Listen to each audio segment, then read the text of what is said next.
নমস্কার বন্ধুরা, আশা করি আপনারা সবাই ভালো আছেন। আমরা সবাই ভালো আছি। তো বন্ধুরা দেখতে পাচ্ছেন এখানে কতগুলো মাছ। তো এখানে মানে কিছুটা কেটে নিয়েছি আর কিছুটা গোটা আছে। তো দেখতে পাচ্ছেন এখানে আমি দেখানোর জন্য কিছুটা কেটে নিয়েছি। তো এগুলো খাগলা মাছ বা খাটা মাছ বলি আমরা সাধারণত এদিকে। তো আপনারা কে কী নাম বলেন অবশ্যই সেটা কমেন্টে জানাতে ভুলবেন না। তো বন্ধুরা দেখতে পাচ্ছেন এখানে মাছগুলোকে আমি লবণ হলুদ মাখিয়ে নিয়েছি। আর এই মাছের সঙ্গে একটা মজাদার একটা উপাদান দিয়ে দেবো আমি। তো সেটা দেখতে পাচ্ছেন এখানে। তো এটা হচ্ছে দুধ কচু বা আলাঞ্জি। তো দেখতে পাচ্ছেন তো একটা ডাঁড়ি আর একটা আলু দিয়ে কিন্তু এই মজাদার রেসিপিটা তৈরি হতে যাচ্ছে। তো বন্ধুরা অবশ্যই বলবো স্কিপ না করে সঙ্গে থেকে পুরো ভিডিওটা দেখবেন, কারণ এই রেসিপিটা কিন্তু খুবই সুস্বাদু হতে যাচ্ছে। তো অবশ্যই বলবো আপনারা তো অনেকভাবেই খেয়েছেন এই মাছ, তো একবার যদি আমার এই রেসিপিটা ফলো করেন তাহলে আশা করি আপনাদের সবারই ভালোই লাগবে খেতে। তো অবশ্যই বন্ধুরা সঙ্গে থেকে পুরো ভিডিওটা দেখুন। তো বন্ধুরা দেখতে পাচ্ছেন এখানে যে সমস্ত উপকরণগুলো কিন্তু আমি এখানে এখন রেডি করে নেব।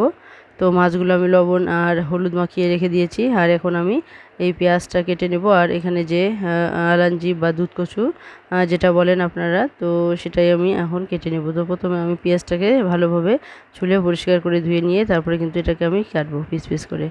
তো বন্ধুরা, পুরনো বন্ধুরা সবাইকে অসংখ্য অসংখ্য ধন্যবাদ এভাবে পাশে থাকার জন্য। তো সবসময় এভাবে পাশে থাকবেন, ভালোবাসা নিয়ে অনেক অনেক। তো আমারও অনেক অনেক ভালোবাসা থাকলো আপনাদের প্রতি।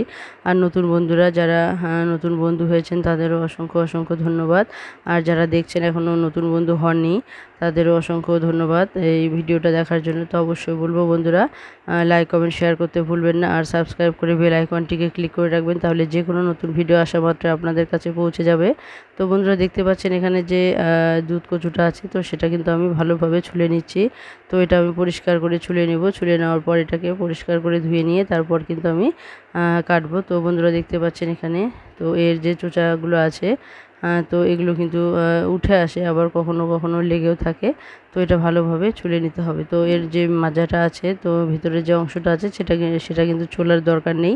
তো সেটা কিন্তু এমনিতেই থাকবে। তো বন্ধুরা দেখুন এখানে সমস্ত আলাঞ্জি ডাঁটিটাকে আমি কিন্তু পরিষ্কার করে নিয়েছি। তো এখনও সেই মানে গাছটা এখনও সেরকম বড় হয়নি, যার জন্য কিন্তু ডাঁটিটা এখনও মানে চিকনই আছে। তো এই ডাঁটি দিয়েও কিন্তু অসাধারণ রেসিপি তৈরি হতে যাচ্ছে। তো একটা আলু আমি কেটে নিয়েছি। তো দেখুন এখানে ছুলে নিয়েছি আলুটা। আর এখানে যে লঙ্কাগুলো আছে সেগুলোকে আমি সমস্ত লঙ্কাগুলোকে ফালা করে রাখবো। আর পেছনটা আমি কেটে দেবো, কারণ অনেক সময় দেখা যায় যে তেলে কিন্তু লঙ্কা দেওয়া মাত্রই লঙ্কাগুলো ফুটতে শুরু করে। তো আপনারা যদি এরকম যে পেছনটা কেটে নিয়ে মাঝখানটা ফালা করেন তাহলে দেখবেন যে লঙ্কাগুলো কিন্তু গোটা গোটা অবস্থাতেই থাকবে, আর এটা কিন্তু সহজে গলে যাবে না। তো বন্ধুরা দেখুন এখানে কিন্তু রেডি হয়ে গেছে লঙ্কাগুলো। তো এখন আমি পেঁয়াজটাকে আমি কুচি করে কেটে নেব। তো দেখতে পাচ্ছেন বন্ধুরা এখানে কিন্তু পাতলা পাতলা করে আমি পেঁয়াজটাকে কেটে নেব। তো এই রেসিপিটা কিন্তু খুবই সুস্বাদু হয়েছে। তো অবশ্যই বলবো বন্ধুরা সঙ্গে থেকে পুরো ভিডিওটা দেখুন। আর আপনারাও একবার হলেও এরকম করে ট্রাই করে দেখুন, আপনাদেরও অবশ্যই বলবো খেতে কিন্তু ভালো লাগবে, সুস্বাদু হবে অবশ্যই। তো বন্ধুরা দেখুন এখানে কিন্তু পেঁয়াজটা কুচি কুচি করে কাটা হয়ে গেছে। তা এখন আমি যে দুধ কচুটা আছে আর যে আলু আছে সেগুলো কিন্তু আমি সুন্দর করে কেটে নেব। তো একইভাবে তো যে কোনো রেসিপি যদি আপনারা সুন্দরভাবে কেটে নিতে পারেন তাহলে দেখবেন রান্নাটা কিন্তু খেতে খুবই সুস্বাদু হয়, কারণ এটা দেখতেও যেরকম সুস্বাদু হয় সুন্দর হয়, তো খেতেও কিন্তু খুবই সুস্বাদু হয়। তো বন্ধুরা দেখুন এখানে যেহেতু মাছের সাইজটা একটু ছোট মানে কেটে নেওয়া হয়েছে, যার জন্য কিন্তু আলুগুলোকেও আমি একটু পাতলা করে কেটে নিচ্ছি। আর এখানে যে আলাঞ্জি বা দুধ কচু আছে সেই ডাঁটিগুলোকেও কিন্তু এই আলুর সাইজে কিন্তু সমান করে কেটে নেব। তো দেখতেই পাচ্ছেন বন্ধুরা এখানে কিন্তু আলুগুলো আমার কাটা হয়ে গেছে। তো দেখতে পাচ্ছেন কীরকম মোটা আমি রেখেছি, তো এরকমই মোটা রাখলেই হয়ে যাবে। আর এখন পেঁয়াজটাও রেডি হয়ে গেছে আর লঙ্কাটাও রেডি হয়ে গেছে।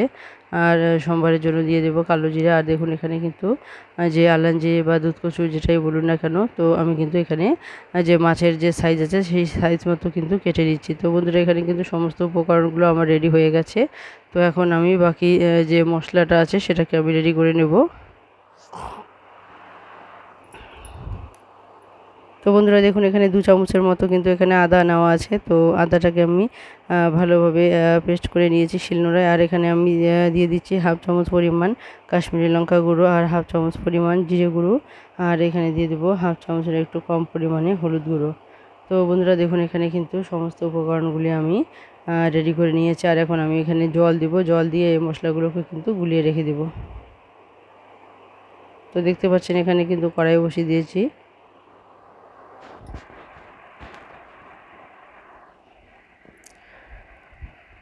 তো বন্ধুরা দেখুন এখানে কড়াই গরম হয়ে গেছে, আমি দিয়ে দিলাম সর্ষের তেল। আর এই তেলের মধ্যে আমি মাছগুলো ভেজে নেব। তো বন্ধুরা দেখতে পাচ্ছেন এখানে আমি দিয়ে দিলাম মাছগুলো। তো যেহেতু কড়াইটা একটু বড়, তো সেই জন্য একটু তেল বেশি করে দিয়ে কিন্তু আমি বেশি করে মাছগুলো দিয়ে দিলাম। তো একসঙ্গে অনেকগুলো মাছ কিন্তু ভাজা হয়ে যাবে। তো দেখতে পাচ্ছেন বন্ধুরা, তো এইভাবে আপনারাও কিন্তু যদি আপনাদের বড় হয়ে থাকে কড়াই, তো আপনারা একটু বেশি করে দিয়ে ভেজে নিতে পারেন। তো বন্ধুরা দেখুন এখানে কিন্তু সমস্ত মাছগুলো আমার ভাজা হয়ে গেছে। তো মাছ ভাজা করার পর যে অবশিষ্ট তেল ছিল, সেই তেলের মধ্যে আমি আলু আর যে দুধ কচুগুলো আছে সেগুলো কিন্তু আমি ভালো করে ভেজে নেব।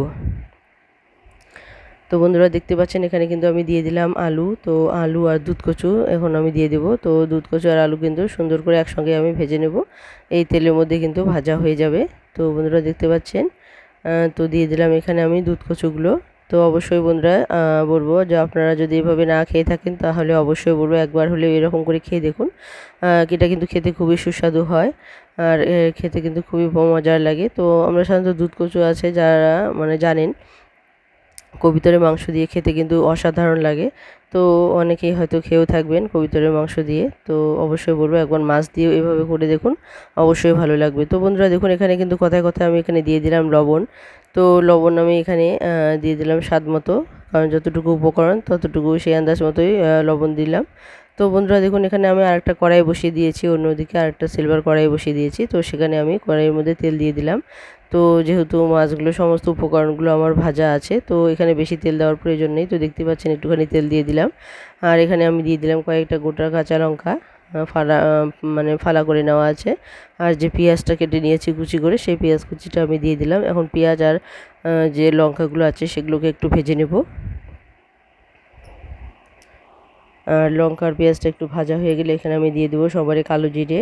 আর এদিকে দেখুন বন্ধুরা, এদিকে কিন্তু যে আলু আর যে দুধ কচুগুলো আছে সেগুলো কিন্তু সুন্দর করে ভাজা হয়ে যাচ্ছে। তো এখানে কিন্তু ভাজার সময় কোনো রকম হলুদ আমি দেইনি। আর এদিকে দেখুন এখানে পেঁয়াজটা অনেকটাই ভাজা হয়ে গেছে, এরপর আমি দিয়ে দিলাম কালো জিরে। তো কালো জিরে দিয়ে কিন্তু ভালো করে একটু নাড়াচাড়া করে আমার যে মশলাগুলো রেডি করা আছে সেই মশলাগুলো কিন্তু আমি দিয়ে দেবো। তো বন্ধুরা দেখুন এখানে কিন্তু পেঁয়াজটাও ভাজা হয়ে গেছে মোটামুটি। তো একদম বেশি করে কড়া করে ভাজবেন না পেঁয়াজটা। তো দেখুন এখানে কিন্তু মশলাগুলো যা আছে সেই মশলাগুলো কিন্তু আমি দিয়ে দিলাম। তো মশলাগুলো আমি জলে গুলিয়ে রেখে দিয়েছি, তো আগেই আপনারা দেখেছেন। তো বন্ধুরা দেখুন মশলাগুলো সাধারণত যদি জলে গুলে রেখে দেওয়া যায় তাহলে কিন্তু মশলাটা কিন্তু সুন্দরভাবে মজে যায় রান্না করার সময়, কিন্তু এটা কিন্তু তাহলে কিন্তু লেগে যায় না। তো বন্ধুরা দেখুন এখানে কিন্তু আর একটু স্বাদ মতো দিয়ে দিলাম লবণ। তো এখানে ভাজার সময়ও আমি দিয়েছি লবণ, যার জন্য কিন্তু এখানে সেই আন্দাজ মতোই লবণ দিয়ে দিলাম। তো বন্ধুরা দেখুন এখানে কিন্তু কষানোর সময় যে কষানো কিছুটা হয়েছে, তো সেই অবস্থাতে কিন্তু আমি দিয়ে দিলাম আমার ভাজা উপকরণগুলো, আলু আর যে দুধ কচুগুলো আমি ভেজে নিয়েছি সেগুলো কিন্তু দিয়ে আমি একটু নাড়াচাড়া করে ভালোভাবে কষিয়ে নেব। তো বন্ধুরা দেখুন এখানে কিন্তু কষানো হয়ে গেছে। আর কষানো হওয়ার পর আমি এখানে দিয়ে দিলাম জল। তো যেহেতু এটা আমি একদম মাখা মাখা করব, তা যার জন্য কিন্তু এখানে জল আমি বেশি দেব না। তো দেখতেই পাচ্ছেন যতটুকু জল দিয়েছি যথেষ্ট দিয়েছি। তো আপনারা যদি একটু ঝোল টাইপের খেতে চান তাহলে অবশ্যই সেই আন্দাজ মতো জল দেবেন। তো বন্ধুরা দেখুন এখানে জলটাকে কিন্তু আমি পুরোপুরি শুকিয়ে নেব। তো দেখুন এখানে কিন্তু জলটা পুরোপুরি ফুটে উঠেছে আর 2-3 মিনিটও হয়ে গেছে।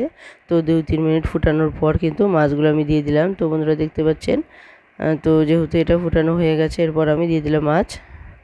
তো মাছ দেওয়ার পর কিন্তু এই যে জলটা আছে সেই জলটাকে কিন্তু আমি পুরোপুরি প্রায় শুকিয়ে নেব। তো দেখুন এখানে কিন্তু 5-7 মিনিটের মতো ভালো করে ফুটে উঠেছে আর জলটাও কিন্তু অনেকটাই শুকিয়ে এসেছে। তো দেখুন এখানে কিন্তু আরও জলটা আমি শুকিয়ে নিয়েছি 2-3 মিনিটের মতো। তো এরকম গায়ে মাখা করে কিন্তু এটা নামিয়ে নেব, তাহলে এটা কিন্তু খেতে খুবই মানে সুস্বাদু হয়েছে, অসাধারণ হয়েছে। তো বন্ধুরা দেখতেই পাচ্ছেন আপনারা দেখতে কতটা লোভনীয় হয়েছে, এটা কিন্তু খেতেও খুবই সুস্বাদু হয়েছে। অবশ্যই বলবো বন্ধুরা আপনারা তো অনেকভাবেই খেয়েছেন, তো এইভাবে যদি একবার খাঁটা মাছ রান্না করে দেখেন তাহলে দেখবেন অবশ্যই আপনাদের ভালো লাগবে। তো বন্ধুরা আমার এই রেসিপিটা আপনাদের কেমন লাগলো অবশ্যই কমেন্টে জানাতে ভুলবেন না। তো যে সমস্ত নতুন বা পুরনো বন্ধুরা দেখছেন এতক্ষণ অবধি সবাইকে অসংখ্য অসংখ্য ধন্যবাদ আর সবাইকে অসংখ্য অসংখ্য ভালোবাসা। তো এইভাবে সবসময় বন্ধুরা পাশে থাকবেন, তাহলে সবাই যদি সবার পাশে থাকি তাহলে দেখবেন আমরা সুন্দরভাবে এগিয়ে যেতে পারবো। তো অবশ্যই বলবো একে অপরের সহযোগিতা করুন আর সবাই সবার পাশে থাকুন, তাহলে দেখবেন খুব সহজেই আমরা এগিয়ে যেতে পারছি। তো বন্ধুরা আবার সবাইকে অসংখ্য অসংখ্য ধন্যবাদ জানিয়ে এখানেই শেষ করছি।